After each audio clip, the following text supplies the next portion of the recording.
Je suis Nana Chodou, présidente de l'association Bomoyi. Donc Bomoyi veut dire la vie en lingala, qui est une langue de la République démocratique du Congo, mon pays d'origine. Cette association a été basée sur les OMD dans un premier temps, les objectifs du millénaire pour le développement, qui ont été récemment reconduits sous forme de ODD, Objectifs de développement durable.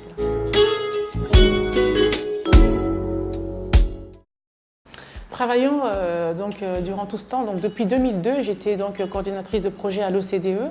De 2002 à 2014, j'ai évolué dans cet environnement multiculturel, on va dire, et international, voilà, en l'occurrence, en qualité de fonctionnaire international. À la naissance de ma petite fille, qui est Joël, j'ai voulu lever un peu le pied et puis ralentir un petit peu mes activités. J'étais constamment entre deux avions. C'était pas gérable pour une femme, mariée en l'occurrence. Donc à l'arrivée de ma petite fille, j'ai décidé de redescendre un peu sur terre et de mettre en place cette association afin de pouvoir en fait vivre concrètement et palper concrètement tous ces objectifs à échelle mondiale. Mais je voulais moi maintenant les ramener à échelle locale et les concrétiser.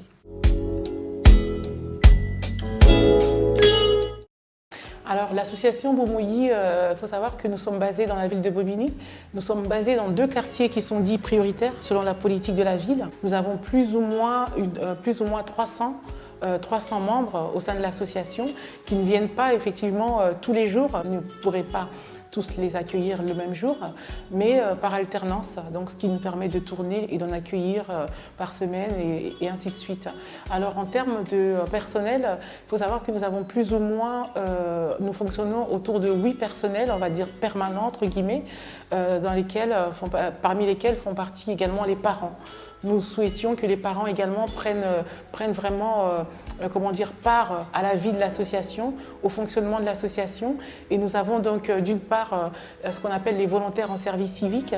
Nous avons d'autre part le personnel qui est qualifié de bénévole et d'autre part les parents qui font effectivement partie de la vie et du fonctionnement de l'association. Alors en France, nous avons 3 chevaux de bataille, je dirais. Le premier, qui est vraiment très important, c'est l'éducation. Nous accueillons les enfants tous les jours de la semaine. Après l'école, beaucoup de parents préfèrent nous confier leurs enfants afin que nous puissions travailler avec eux dans un premier temps, nous assurer qu'ils ont bien compris les notions apprises en cours et si pas, les aider à les comprendre et voir comment aborder de nouvelles notions avec eux. Dans la mesure où les classes sont nombreuses, le maître ou la maîtresse n'a pas toujours le temps de prendre ce temps nécessaire pour que chaque enfant puisse bien assimiler les différentes leçons. Nous avons également une mission culturelle. Donc nous organisons des sorties, des activités culturelles avec les enfants et les parents afin qu'ils puissent sortir de Bobigny, qu'ils comprennent effectivement que tout citoyen de Bobigny est amené à être un citoyen du monde. Nous partons avec eux en voyage en Belgique par exemple. Nous avons récemment été en Belgique où on a pu visiter le Parlement européen. On a pu donc leur inculquer donc cette histoire, partager avec eux l'histoire de l'Europe par exemple. Nous faisons également des visites dans les musées ici à Paris, la ville de Paris tout simplement.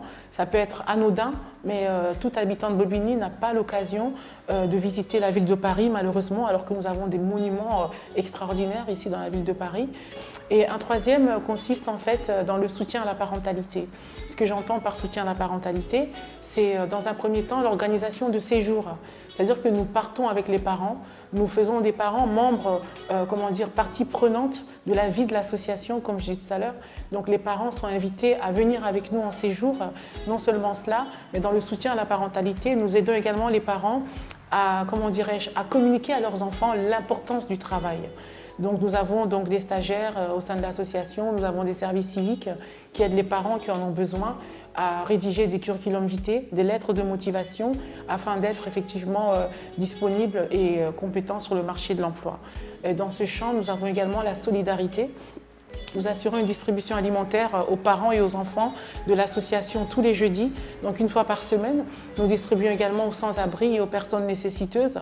Et voilà un petit peu, si je puis résumer ici ce que nous faisons, sans oublier la solidarité intergénérationnelle, parce que nous avons également un partenariat avec une maison de repos dans un premier temps, une maison de retraite, mais nous voulons démultiplier ce partenariat, dans le cadre duquel nous rendons visite aux personnes âgées dans les maisons de retraite, afin de passer des moments de lecture avec eux. Quand je dis nous, nous, ce sont les enfants de l'association, ce sont les parents de ces enfants qui nous accompagnent dans ces temps de lecture et de partage d'amour, de partage de présence, parce que ces personnes âgées ont pendant toute leur vie travaillé et maintenant isolées dans ces maisons de retraite, il leur manque parfois simplement une chaleur humaine. Alors l'association Bomouyi veut que tous les enfants aillent à l'école pour répondre notamment à cet objectif de développement durable pour tous. Et donc nous menons des campagnes ici en Europe de levée de fonds sur des crowdfunding, donc des plateformes de mobilisation et d'appel à financement, afin que les personnes puissent parrainer des enfants, afin que des personnes puissent effectuer des donations. Et grâce à ces donations, nous parrainons et nous payons en fait la scolarisation de ces enfants en Afrique. Alors il est à savoir que nous travaillons sur 2 catégories d'enfants. Il y a des orphelins qui sont effectivement dans des centres que nous recueillons des rues, qui sont appelés Shege. Les Shege au Congo, ce sont des enfants des rues. Voilà. Il y a également ce qu'ils appellent des enfants sorciers qui sont chassés de chez eux. À la suite du décès de leur mère ou de leur père, le conjoint se remarie, le beau-père ou la beau-mère va vouloir la belle-mère va vouloir se débarrasser de l'enfant. L'enfant va se retrouver dans la rue. Nous récupérons ces enfants, nous les logeons dans les centres et grâce aux dons qui sont faits à l'association, eh bien, ces enfants-là sont scolarisés. Ils ont au minimum un repas par jour et on essaie également de vêtir ces enfants-là. La deuxième catégorie d'enfants que nous aidons, ce sont les enfants qui sont issus des familles nécessiteuses. Les parents sont en vie, mais n'ont pas les moyens de nourrir ces enfants et encore moins de les scolariser. À ce moment-là, nous parrainons ces enfants, nous mettons en relation des parrains ici en Europe avec leurs filleuls là-bas. Ils ont un suivi scolaire de ces enfants-là et grâce à ce parrainage, des enfants qui sont dans leur famille peuvent également aller à l'école. Nous avons également le volet santé. Alors, il est également déplorable qu'au XXIe siècle, des femmes enceintes se retrouvent en train d'accoucher à même le sol. D'antan, la vie était célébrée. Mais actuellement, en Afrique, l'État ne finançant plus les hôpitaux, même publics, les femmes sont obligées d'accoucher à même le sol, ou celles qui n'ont pas les moyens de payer les frais d'accouchement sont simplement retenues prisonnières dans les maternités. Et donc, nous sommes contre les maternités prisons, c'est comme ça que nous les appelons, parce que c'est effectivement cela. Nous menons également des campagnes de levée de fonds afin de pouvoir aller sur le terrain et payer les frais de rétention de ces femmes afin qu'elles soient libérées de ces maternités.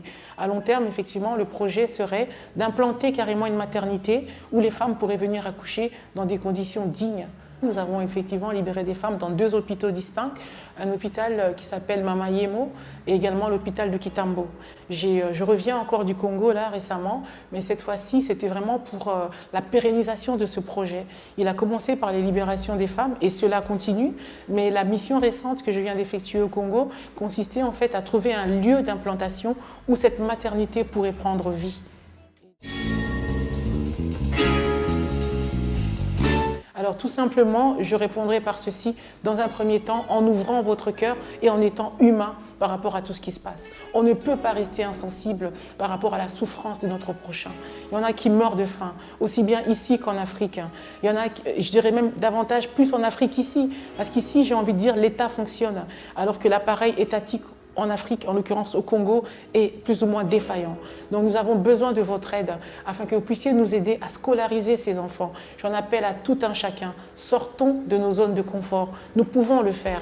Au travers d'un menu quick de 7 € aidés, au travers d'une place de cinéma de 7 € aidés, sachez qu'un enfant peut se nourrir pendant 2 à 3 jours avec cela. Nous avons le projet d'aller au Congo au mois d'août afin d'effectuer une scolarisation massive des enfants. Donc nous demandons à tout un chacun de nous aider afin que nous puissions scolariser le plus d'enfants possible au mois d'août. La rentrée scolaire étant prévue pour le début du mois de septembre, une mission au Congo est prévue pour ce mois d'août. Je fais appel à tout un chacun, je fais appel à tous les cœurs possibles et disponibles afin que tous ces projets de parrainage, de scolarisation et de maternité puissent prendre vie.